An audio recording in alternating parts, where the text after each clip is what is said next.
మకర రాశి మకర రాశి వారికి ఏప్రిల్ నెల 2024 సంవత్సరానికి గాను ప్రొఫెసర్ డాక్టర్ ములపూడి సత్యనారాయణమూర్తి నేను మాస రాస ఫలితాలు చెప్తున్నాను. ముందుగా ఈ మకర రాశి వారికి ఏర్నైట్స్ అనే ప్రభావంలో ఉంది కాబట్టి జనం అంతా కూడా తిట్టుకుంటూ ఉంటారు. ఎక్కువ అధికమైనటువంటి ప్రభావం లేకపోయినప్పటికీ కూడా మరి పట్టు విడిచేటటువంటి సమయం కాబట్టి కాస్త ఎక్కువగా లేకపోయినప్పటికీ కూడా దాని ప్రభావం ఉంది. దానివల్ల మానసికమైనటువంటి అశాంతి, ఇంట్లో గొడవలు, టెన్షన్స్ ఇవన్నీ కూడా ఉండడం జరుగుతాయి అన్నమాట.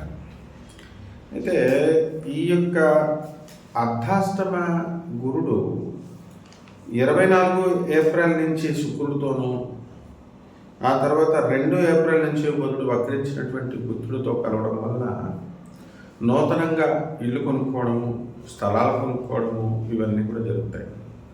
వృత్తి, వ్యాపార, ఉద్యోగ విషయాల్లో అఖండమైన రైజ్కి తీసుకువెళ్ళి ఆ తర్వాత మనకి వక్రించినటువంటి బుధుడు ప్రభావం వలన గుర్తింపు లేకుండా అయిపోవడం అనేటటువంటిది జరుగుతూ ఉంటుంది. కాబట్టి మనకి ఈ తృతీయంలో ఉన్నటువంటి రాహు మరి 23 ఏప్రిల్ నుంచి కుజుడితోనూ, 9 ఏప్రిల్ నుంచి వక్రించినటువంటి బుధుడితోనూ కలవడం వల్ల మనకి రాజకీయ నాయకులకు చాలా బాగుంది అని మనం చెప్పాలి. సినీ, సంగీత, సాహిత్య రంగాలలో ఉన్నటువంటి వాళ్ళకి బాగుంది అని చెప్పాలి.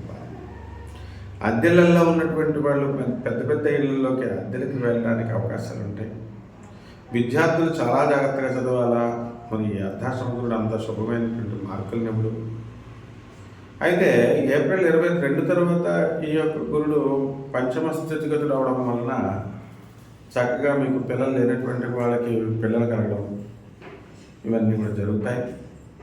విద్యార్థులు కూడా తక్కువ కృషితోనే ఏప్రిల్ 22 తర్వాత ఎక్కువ మార్కులు రావడం, అలాగని చెప్పి ఎక్కువ కృషి చేయకుండా ఉండకూడదు. ఎప్పుడు కూడా కృషి చేయాలి. ప్రొఫెసర్గా ఎప్పుడు కూడా నేను అట్లా చెప్పడం. మరి అంటే ఆ గురు మనకు అంత స్ట్రెంథన్ అవుతాడు అనమాట ఏప్రిల్ 22 తర్వాత. That's what I'm going to say. So ఈ యొక్క విద్యార్థులు విదేశాలకు వెళ్ళి చదవాలి అనుకునేటటువంటి భావనతో చాలామంది ఉంటారు. సో ఆ భావనతో ఉన్నటువంటి వాళ్ళంతా కూడా మీకు సీట్లు రావడం జరుగుతాయి. అలాగే విదేశాలకు వెళ్తారు. అధికమైనటువంటి ఖర్చు అనేటటువంటిది జరుగుతుంది. ఇక కోర్టు సమస్యల్లో ఉన్నటువంటి వాళ్ళు ఉంటారు. ఇటువంటి వాళ్ళ కోర్టు గొడవల్లో ఉన్నటువంటి వాళ్ళకి ఒక దారి అనేటటువంటిది దొరుకుతుంది. ఈ నెలలో మీరు వేసుకున్నటువంటి డైవర్స్ పిటిషన్లు అవనాయండి, సివిల్ కేసెస్ అవనాయండి, ఇవన్నీ కూడా ట్రయల్కి వచ్చేటటువంటి సందర్భాలు ఉన్నాయి. అలాగే ట్రయల్కి వచ్చేసినటువంటి కేసులు ఏవైతే ఉన్నాయో అవన్నీ కూడా డిస్పోజ్ అయిపోవడానికి అంటే ఆర్డర్కి రిజర్వ్ చేయబడి ఉన్నాయి. సో ఈ విధంగా మనకి ఈ మకర రాశి వాళ్ళకి టోటల్ కోర్టు సమస్యల నుంచి రిలీఫ్ అనేటటువంటిది కనబడుతుంది.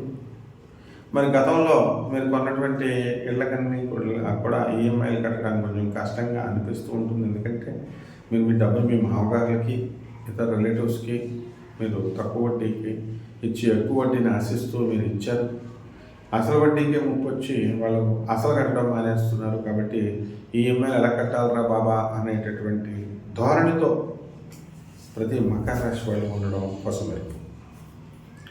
ఇక యాక్షన్లో నేను పాల్గొనాలా, నేను కూడా ప్రభుత్వంలో ఒక భాగం కావాలి అనేటటువంటి ఆలోచన విధానం ఈ యొక్క మకర రాశి వాళ్ళకి వస్తుంది.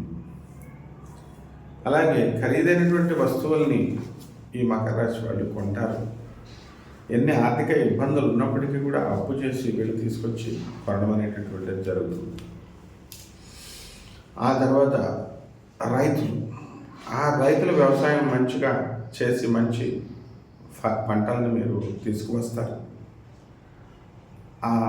అధికమైనటువంటి రేట్లు, ప్రాఫిట్స్ అనేటటువంటివి మీకు రావడం జరుగుతుంది.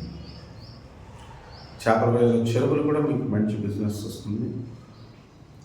కాబట్టి ఈ కమర్షియల్ ట్యాక్స్, ఇన్కమ్ ట్యాక్స్ ఇట్లాంటి డిపార్ట్మెంట్స్లో, రెవెన్యూ, పోలీస్ డిపార్ట్మెంట్స్లో పనిచేస్తున్నటువంటి వాళ్ళకి అదనపు ఆదాయం రావడానికి అవకాశాలు ఉన్నాయి.